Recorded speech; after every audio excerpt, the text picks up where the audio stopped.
Sunday. Aborisade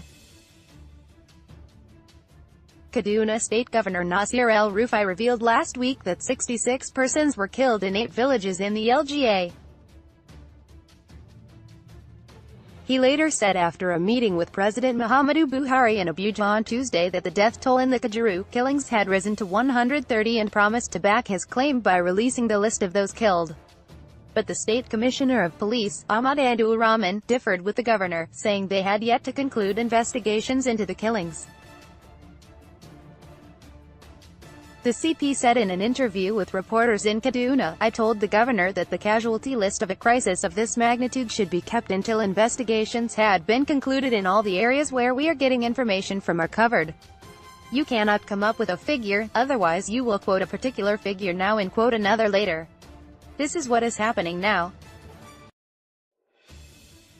As far as the police are concerned, we are still investigating, but the coalition, comprising the Miyetti Allah Cattle Breeders Association of Nigeria, Miyetti Allah Cattlehor, Fulani Socio-Cultural Association, Mopgal Fulb Development Association, Gun Allah Fulani Development Association and Fulb Global Development Initiative have insisted they had discovered the identity of the persons, 131, allegedly killed during the attacks."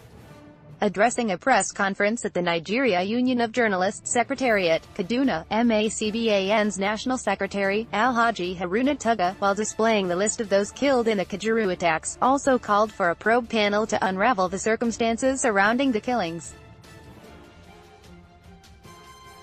He said apart from the 131 persons who were killed, over 100 animals were also killed during the attacks, while many houses were razed.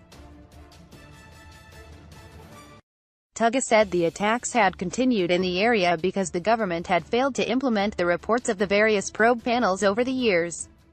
He said, "It is by now an undeniable fact that in the early hours of February 11, 2019 a militia group from known villages dominated by the Adara ethnic group unleashed one of the most heinous and brutal extermination of Fulani pastoralists.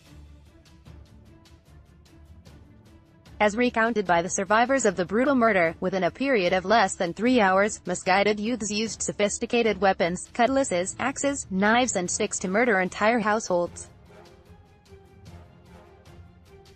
In terms of human loss, 131 persons have so far been killed. The bodies of 66 persons were recovered, as earlier stated, and buried.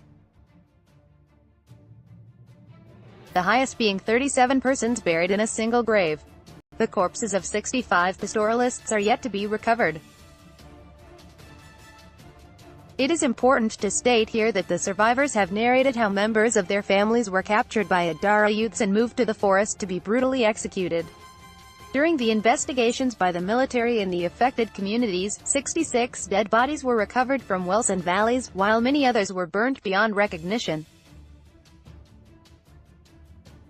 Over 100 cows, sheep and goats were killed, and many motorcycles, bicycles and household items were destroyed. Many houses were vandalized and burned." He added, "The security agencies need to commence the process of documenting the violence by collecting exhibits and all relevant information to enable them to arrest and prosecute the perpetrators of the violence." Copyright Punch. All rights reserved.